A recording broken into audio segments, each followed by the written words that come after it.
प्राचीन समय की बात है। एक नगर में एक गरीब ब्राह्मण अपनी पत्नी और बच्चों के साथ रहता था। वो बहुत ही धर्मात्मा और भगवान विष्णु का भक्त था। उसकी पत्नी भी बड़ी श्रद्धा से हर महीने 11 का व्रत करती थी।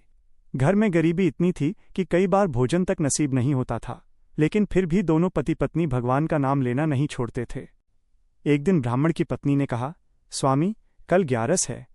मैं भगवान विष्णु का व्रत करना चाहती हूँ, लेकिन घर में पूजा के लिए कुछ भी नहीं है। ब्राह्मण बोला, देवी, सच्चे मन से किया गया व्रत ही सबसे बड़ा होता है। भगवान केवल भक्ति देखते हैं। अगले दिन ब्राह्मण की पत्नी सुबह जल्दी उठी, स्नान किया और घर को साफ करके भगवान विष्णु की पूजा करने लगी। उसने तुलसी दल और जल अर्पित किया तथा पूरे दिन उपवास रखा। शाम को वो भगवान की कथा सुनने मंदिर गई। मंदिर में कथा सुनते समय एक साधु ने कहा, जो व्यक्ति श्रद्धा से 11 का व्रत करता है, उसके सभी दुख दूर हो जाते हैं और घर में सुख समृद्धि आती है।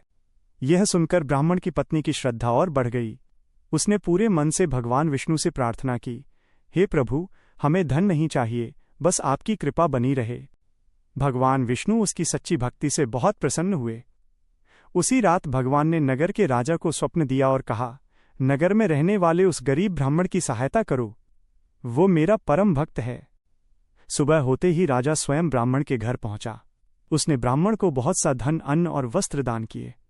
धीरे धीरे उनके घर की गरीबी दूर हो गई।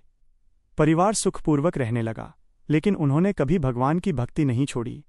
कुछ समय बाद पूरे नगर में ये बात फैल गई कि 11 का व्रत करने से भगवान विष्णु की विशेष कृपा प्राप्त होती है। तब से नगर के सभी लोग श्रद्धा और भक्ति से 11 का व्रत करने लगे। धीरे धीरे उनके घर की गरीबी दूर हो गई। परिवार सुखपूर्वक रहने लगा, लेकिन उन्होंने कभी भगवान की भक्ति नहीं छोड़ी। कुछ समय बाद पूरे नगर में ये बात फैल गई कि 11 का व्रत करने से भगवान विष्णु की विशेष कृपा प्राप्त होती है। तब से नगर के सभी लोग श्रद्धा और भक्ति से 11 का व्रत करने लगे। इस कथा से हमें ये शिक्षा मिलती है कि सच्चे मन और श्रद्धा से किया गया व्रत कभी व्यर्थ नहीं जाता,